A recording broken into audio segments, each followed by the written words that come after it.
Season 5 of Disney Speedstorm is coming to an end, and that means it is now time to discuss the good, the bad, the horribly ugly things about Season 5 and talk about what they should change before we gear up and head into Season 6 and answer the question, was Season 5 the worst season of Disney Speedstorm? Because it was definitely down there. So without further ado, let's hop into it. Now, to start things off, the launch of Season 5 was actually really incredible, and things were shaping up to be probably the most promising season in Disney Speedstorm history. For one, we were getting more racers than we ever had gotten, already giving this season a clear advantage. We got 5 seasonal racers at the start of this season, with the additions of Elsa, Olaf, Kristoff, Hans, and Anna as our Frozen cast, and then we also had Wally, Oswald, and Hortensia all joining the roster as mid-season racers later this season. So not only were we getting the most amount of content we've ever gotten, but we also got a lot of honestly really incredible improvements throughout the game at the start of Season 5. For one example of this, the season box was actually buffed a ton. All the drop rates were significantly improved compared to Season 4, making it really easy to obtain shards for the epic racers and crew members in ways that we hadn't seen since early access of the game. And on top of that, the drop rate for shards was also buffed from 2 to 8 shards per pull to 4 to 10, monumentally buffing the amount of shards that you would get from the season boxes, which was just a really incredible change, and I think it made all of our Frozen collections pretty strong. If you actively played this game this season, it was pretty easy to get like a 5-star, at least one of the Frozen racers. Personally, my Hans and Kristoff are both at 5 stars. Everyone else is at 4 stars. I have a bunch of maxed out crew members. My Frozen collection is stacked, and it is all thanks to the buff to these drop rate chances, and I am super grateful that Disney Speedstorm made this change, and it was definitely very welcome, and I hope it's something that they continue to do in future seasons. Now, on top of that, we also got some other improvements at the start of this season. For one, all of the XP we got from missions was significantly buffed, creating a very nice change and just making things a lot better, because now you could earn so many of those extra season boxes at the end of the Golden Pass, and it was really nice, especially with the boxes being buffed. Being able to earn so many of them was just a super welcome change. Personally, I know a lot of free-to-play players around tier 70 or 80 of the Golden Pass, which is about like a 10 level XP jump from last season, which means 10 free boxes, which is equivalent to, I think, 5,000 tokens, around that range, which is like $50 worth of currency, and again, even more rewards this season due to all of the buffed box rates. Now, additionally, on top of all of these XP buffs, we also got the new Racer Boost event, replacing all of the weekly events this season, which is a new great way to progress throughout the pass. And we also got changes to ranked multiplayer, meaning that progression for racers was in a better spot than it ever had been. Granted, there was the whole fiasco with ranked rewards not being given out properly, which kind of sucked, but overall, it was still a massive improvement, getting hundreds and hundreds of more rewards from ranked multiplayer for all of the new racers or racers that you hadn't played in ranked multiplayer yet in your roster. And the new Racer Boost event finally allowed people to level up past level 40 consistently, a great way to spend tokens, and overall just a much better progression system than what was in place before.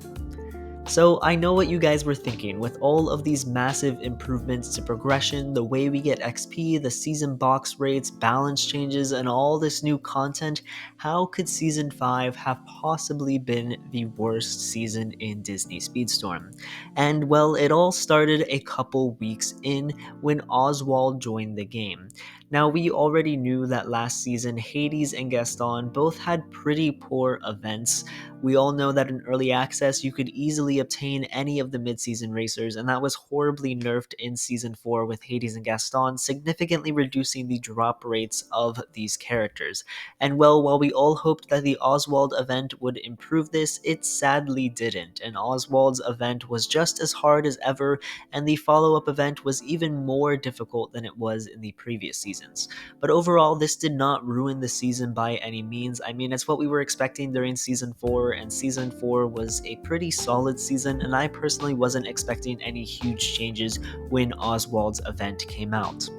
However, after Oswald's event, we started to get some pretty bad season tour chapters. There were requirements like having a level 30 Woody and Lilo and some other tough racers, and it started to really make the community hesitant because all of these new season box tokens to get the really good season boxes that had buffed rewards and were just really exciting to open, if you wanted to earn these credits, they were locked behind very hard and pay to win nodes in the season tour, which really just sucked.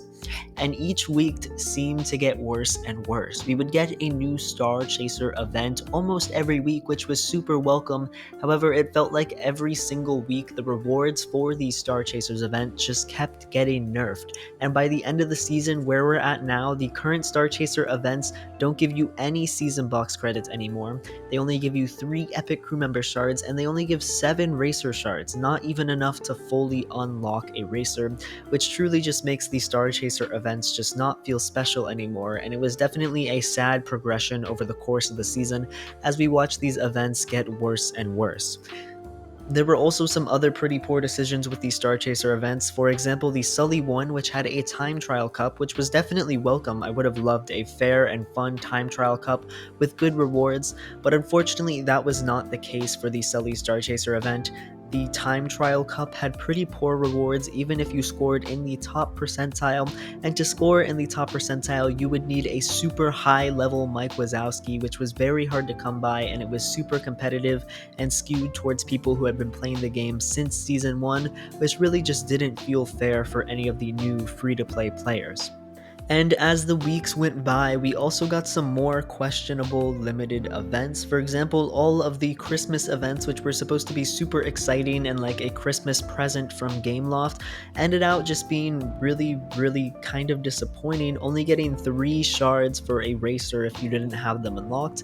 And even if you did have them unlocked, you'd only get an additional 3 epic crew member shards, which was nice and it's a cool gift, but not even 1 free racer just kind of felt a little disappointing, especially around Christmas time. And then the New Year's event that followed this up required super high level Mickey, Donald, and Goofy, and a lot of people didn't have them at these levels yet, and it made that event kind of lackluster, especially when they had all these fancy New Year and Christmas skins in the shop, which would have been really nice to at least get one of them for free or something like that. I don't know, in my opinion, I found that the Christmas and New Year events were a little disappointing. Let me know what you guys thought of them in the comments below though. Now, on top of this, each week that went by, the season tour continued to get worse to the point when we got to chapters 8, 9, and 10, we all were just anticipating mass disappointment every week, with nodes requiring level 30 Stitch, Sully, Jafar, Aladdin, Oswald, which I couldn't even complete as a player who had scored in the top percentile for Oswald's event and spent money on Oswald's unlock pack. I couldn't complete those nodes until way later in the season, and overall every week just felt like a disappointment with new nerfed Star Chaser events and a horrible addition to the season tour. And another big issue that we had this season were Wally and Hortensia's event. For one, Wally's event nerfed the percentile rewards, making it so that only, I believe, 15% of the player base would be able to unlock Wally from his event, and then the other 85% of the player base would be encouraged to buy Wally's unlock pack or spend money on Wally's loot box.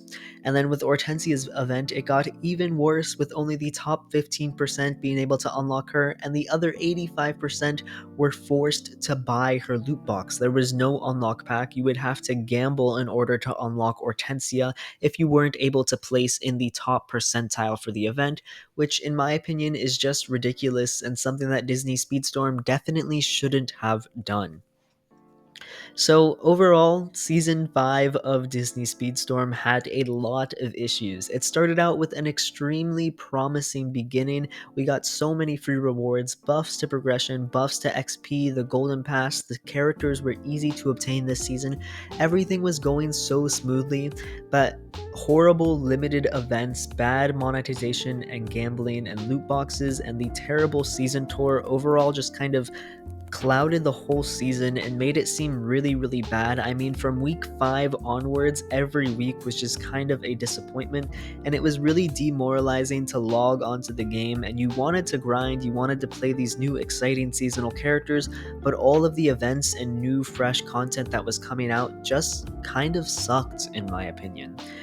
However, I don't think that the game is doomed yet by any means. I think Season 6, they can easily turn all this around. I mean, just making a few slight changes to the limited events in the game and making the Season Tour a little bit easier, or maybe adding a difficulty setting or something like that, will just monumentally improve the game and make it so much better. And honestly, I'm really optimistic for Season 6, and I really believe that Gameloft has listened to our feedback and will hopefully turn things around. So my rating of season 5, I think I'm gonna give it like a 4 or 5 out of 10 in my opinion, and I would rate it as the worst season in Disney Speedstorm so far. That's just me personally. As much as I enjoyed the first month or couple weeks of this season, I just couldn't bring myself to play for the second half of the season, which is like worse than it's been for any other season. I mean, there's been times where I've gotten burnt out, but I still wanted to play and make content on the game, but I just couldn't say the same for the later half of season 5 overall. As good as this season's beginning was, the later half really just ruined it for me, and I think that it was the worst season of Disney Speedstorm. However, I can definitely see Gameloft turning it around, and I think the future looks bright. But thank you guys so much for watching this video. Be sure to let me know your opinions on Season 5 in the comments below, what changes you think Gameloft should make going into Season 6, and whatever else other opinions you have, be sure to tell me in the comments below. But I will catch you all in the next video. Be sure to leave a like and subscribe. Peace out.